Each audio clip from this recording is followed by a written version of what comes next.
la première semaine de janvier et la première semaine de septembre. Ces moments-là, c'est bingo pour les vendeurs de régime miracle spécial rentrée. Qu'elle soit calendaire ou scolaire, les types s'en mettent plein les poches à cette période-là. Vous n'imaginez pas le nombre de personnes qui suivent cette vague de régime depuis des années. Début janvier, je démarre un nouveau régime et je perds 5 kilos.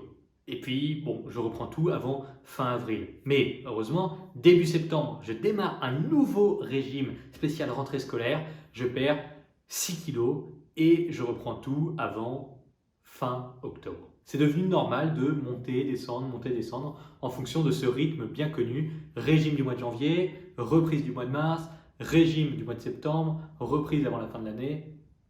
Pourquoi pas? Si ce genre de rythme vous correspond, à la limite c'est très bien, continuez. Cela dit, je ne pense pas personnellement que ce soit l'idéal pour vous et pour n'importe qui en général. Pour sortir de ce yo-yo, il faut définir les conditions de réussite. Ne plus accepter la rechute comme étant une fatalité inextricable. Je veux atteindre mon objectif et ne pas rechuter. J'estime que cet objectif se trouve à 71 kg. Forcément, c'est très flippant de faire un truc pareil. Parce qu'établir les conditions de la réussite, c'est aussi établir les conditions de l'échec. En faisant 2 régimes par an, tous les ans, en janvier et en septembre, on se rassure en disant que même si celui-ci plante, c'est pas grave, on réussira mieux la prochaine fois. Alors qu'en vous engageant dans un rééquilibrage alimentaire, vous êtes mis dos au mur. Soit vous arrivez au bout, soit vous abandonnez pour de bon. La clé, la seule clé, c'est de comprendre que tant que vous n'abandonnez pas complètement, eh bien ça n'est pas un échec. Alors arrivé ici, les enjeux sont totalement différents. Si vous faites très attention à votre alimentation uniquement 2 fois par an en janvier et en septembre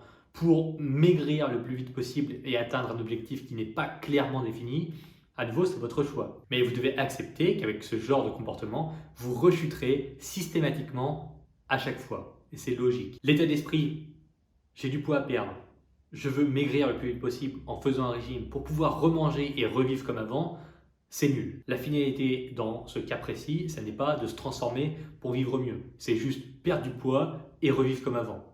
Vous portez le régime comme une contrainte à laquelle la soumission est obligatoire pour répondre à une norme auto-infligée. On peut en discuter en se disant que c'est peut-être mieux que de ne rien faire du tout. Pourquoi pas? Mais c'est probablement bien moins intelligent que de s'engager dans une perte de poids durable et pérenne qui vous permettra de ne plus jamais avoir besoin de faire de régime par la suite. Alors pensez-y quand vous vous engagez. Si vous réfléchissez et pensez constamment à l'après-perte de poids comme étant la libération de vos chaînes, comme étant le retour à la normale, eh bien vous avez probablement la mauvaise vision des choses. Vous devriez au contraire travailler à votre nouvelle normalité pendant la phase de perte de poids. Pour mettre tout ça en pratique, je vous conseille vivement d'utiliser les fiches repas rééquilibrage alimentaire. Elles vous donnent une ligne de conduite précise et rassurante pour maigrir sans rechuter. Le lien pour obtenir les fiches est juste en dessous de la vidéo.